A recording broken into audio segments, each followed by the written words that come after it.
Hi friends, அனைவருக்கும் இனிய தமிழ் புத்தாண்டு நல்வாழ்த்துக்கள். இன்றைக்கி என்னுடைய பூஜா விளாக்கு தான் நீங்கள் பார்க்க போகிறீங்க. சித்திரை வருஷப்பிறப்பு, சித்திரை கனிகாணுதல். நேற்று நைட்டே வீடியோ போட்டுட்டேன். என்கிட்ட என்ன இருக்கோ அதை வச்சு மட்டும்தான் நான் பூஜை செஞ்சுருக்கேன். வாசலில் இருக்க விநாயகருக்கு பார்த்திங்கன்னா சின்னதாக ஒரு வெல்லம் மட்டும் வச்சாச்சு. ஏன்னா அதை சாமி எறும்பு சாப்பிடும்போது நம்மளுக்கு ரொம்பவே நல்லது.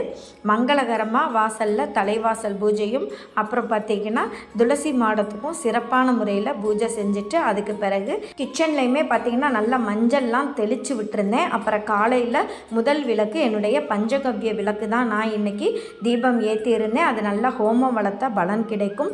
5 விளக்கை நடுகாலில் பொருந்தி வச்சாச்சு. இன்றைக்கி சஷ்டி தினத்தில் பிறந்திருக்கிறதுனால முருகனுக்குரிய அந்த வெற்றிலை தீபமுமே ஏற்றியாச்சு. மகாலட்சுமிக்கே உரிய உப்பு தீபமும் இன்றைக்கி நான் ஏற்றி வழிபாடு செஞ்சுருக்கேன். என்னுடைய இந்த பூஜை எப்படி இருக்குதுன்னு சொல்லுங்கள். நெக்ஸ்ட் ஒரு வீடியோவில் பார்க்கலாம். பாய்.